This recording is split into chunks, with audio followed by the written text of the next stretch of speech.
Hi and welcome to Healthy Life Hacks. I'm Jennifer Jefferies, the present day wise woman, a realistic naturopath coming to you from the surfing beaches of Australia.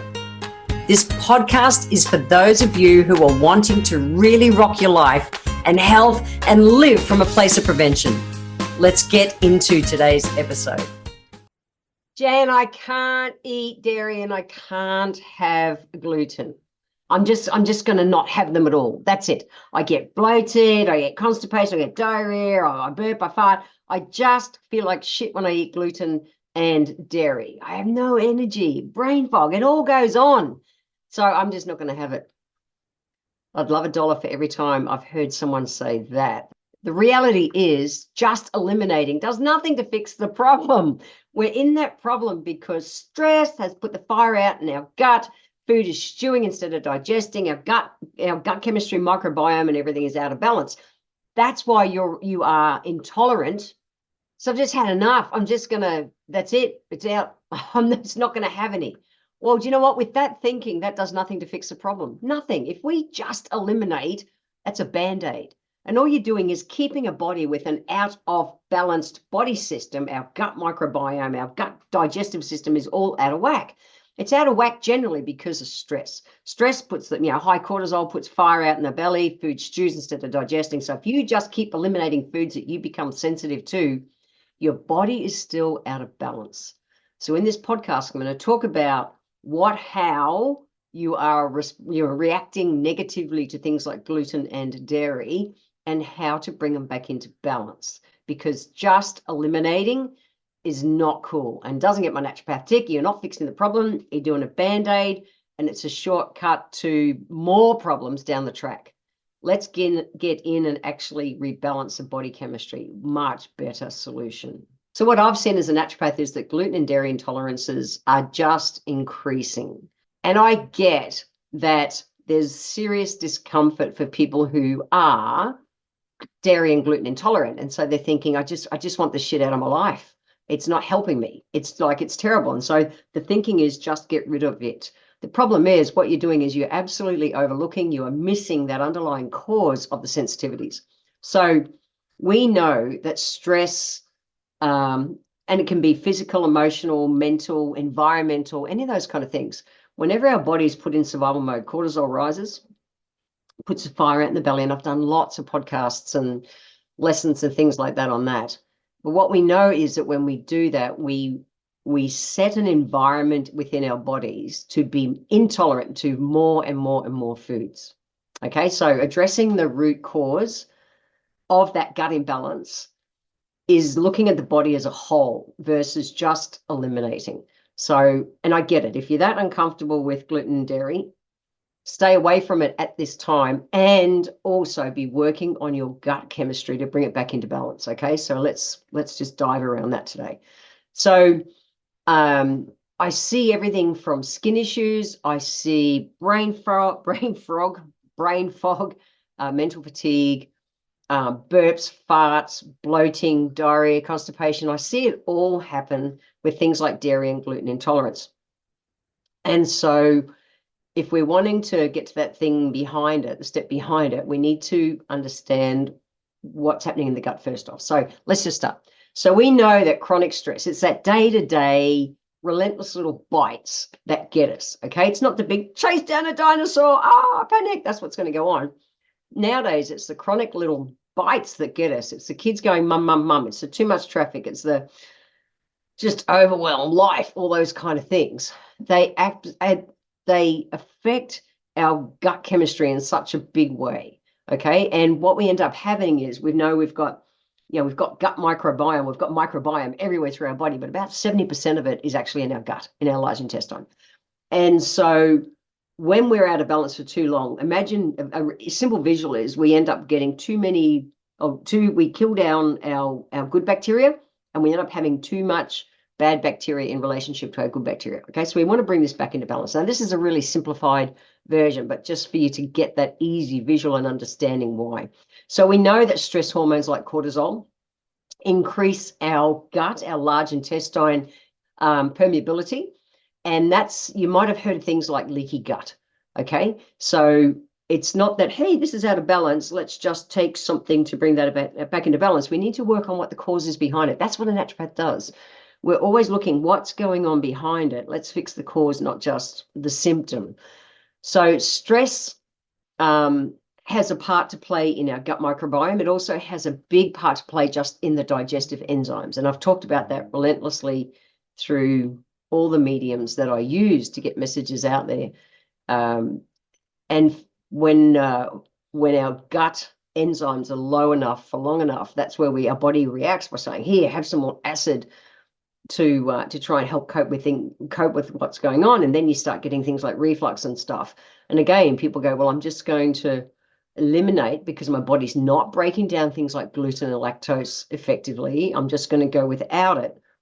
But you've still got a body that's out of whack and out of balance. And long term, if we don't bring that back into balance, we start getting other things going wrong. So we end up in this vicious cycle of stress and gut health. Okay, so stress and gut absolutely work together, and it's kind of like bidirectional. So it's kind of like when we stress out, stress out in our brains, our gut goes out of balance.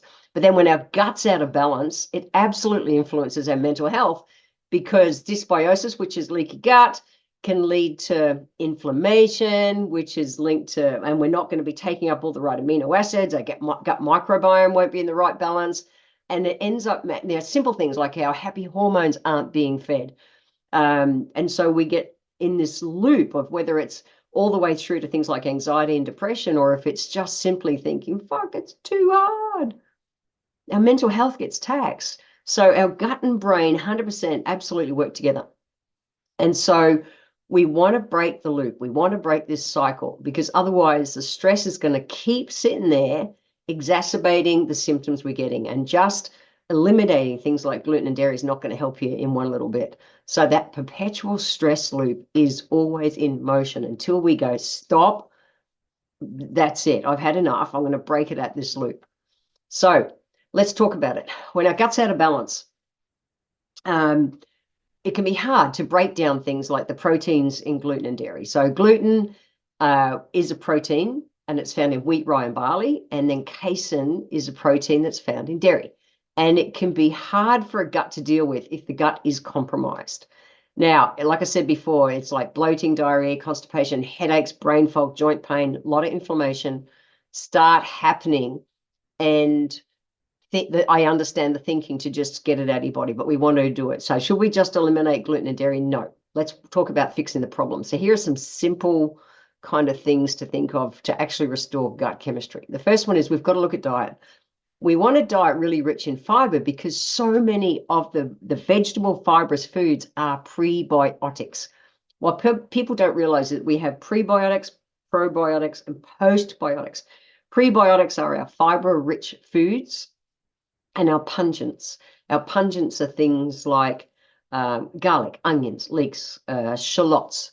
They're our pungent kind of foods. So we want them and our rich fiber foods to feed the fermented foods, which are our probiotics. So this is things like your misos and your tempehs and sauerkraut and kefir and yogurt and kimchi, all those. And kimchi is actually my favorite, just to throw that out there. So we've got to have the right prebiotics to feed our probiotics, to get our postbiotics, which are part of the picture. We actually have a tribiotic system happening in our body. And people just go, oh, my gut's bloated, I'm going to go and just have some probiotics. Yeah, but if you're still eating the wrong food, you're not even feeding that microbiome for it to be able to flourish and definitely produce the postbiotics. So you can be just having that little missing piece. So remember the pungents, remember the fiber-rich foods, and remember your fermented foods. They are excellent choices, pro to produce your post. We also have to look at our stress, whether we like it or not. And so I've done lots of, again, across every medium where I teach anything, from reels to podcasts to lessons and articles and blogs and everything. I talk about the impact of stress. So stress, high cortisol, is causing part of the problem. So we want to be able to manage that. And I use a couple of things I do. One, I use sleep. Sleep is so important because our cortisol levels, it's meant to be replenishing itself during sleep time. And the very first podcast I ever did is number 1, which is all about sleep and burnout. So we know our adrenals need between 7 and 9 hours sleep a night to bring them back into balance. Nice and simple, start there. If you're having trouble getting to sleep, we need more calcium-rich foods, nuts, seeds. I love things like sesame seeds, and you need the flowery essential oils, things like lavender. Trouble staying asleep, you're generally low in magnesium, nuts and seeds, dark green veggies, and heavy essential oils like vetiver, which helps to ground out a busy brain. And then the other thing that complements adrenals for that, especially around sleep time, is adaptogen herbs. So adaptogen herbs help our body adapt to stress, and adaptogens are a class of herbs. They're not one herb. It's not just Siberian ginseng. It's not just ashwagandha or whatever. It's a combination of herbs to be able, because we're not one body system. All of our body systems can go under stress. So there's different adaptogens that love to work on different elements of our stress and how our body's responding to it. So we've got to look at what's happening behind, okay? Yes, we need our pre-pro foods, biotic foods. We need to be able to manage that stress. We want to be able to help support the body with those digestive enzymes. And so simple things like, I'm such a big fan of kiwi fruit. Green kiwi fruit in particular is a great prebiotic, the fiber in it, but it's also rich in exactly the digestive enzyme that we need to get your gut chemistry, get that upper gut starting to come back into balance. But also some simple things like L-glutamine and zinc can also help support our gut lining as well. So we want to do everything we can nutritionally to be able to take the pressure off our digestive system so it can start healing again. Even boring stuff like water. Water is so important to help maintain that mucus lining. So anywhere open to the air, eyes, ears, nose, mouth, bum, is called it's a mucus system. Okay, so it's got like a protective lining to it, literally to help stop it drying out and everything. And so if we're not hydrated enough, that lining, the integrity of that lining of the intestines won't be intact. And so making sure you have enough hydration is really important. So for me, gluten and dairy intolerances aren't a big gluten and dairy intolerance. I never can have it again in my life. Well, I have worked with so many patients in clinic where all we've done is gone, yep, stay off it for the moment. And let's get your gut back into balance. Let's manage your stress and then see what your body's really doing. Now, your body runs a blood cycle that is 3 months.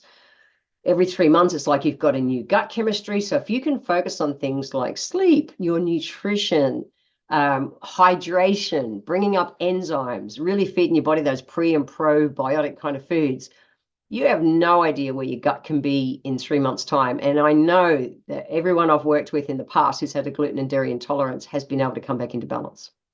Don't just eliminate. Otherwise, you've still got things like dysbiosis and leaky gut, which is being driven from that stress and everything, still happening in your body, and all you've done is eliminate. We want to restore our gut chemistry. We want to be able to come from a place of prevention and reduce and eliminate the intolerances that are impacting our overall health, not just reduce or eliminate the foods that are reacting to the fact that our body is out of health. Stop doing Band-Aids. And if you're going to supplement, if you're looking for something, go for a tribiotic, not just a probiotic, and make sure you're eating the right foods to be able to bring that gut microbiome back into balance. Dairy and gluten are not the evil that people make them out to be. Our body is just bloody tired and stressed on the inside. That's all it is. Bring it back into balance. Fix the cause, not the symptom. I want to thank you for being here today.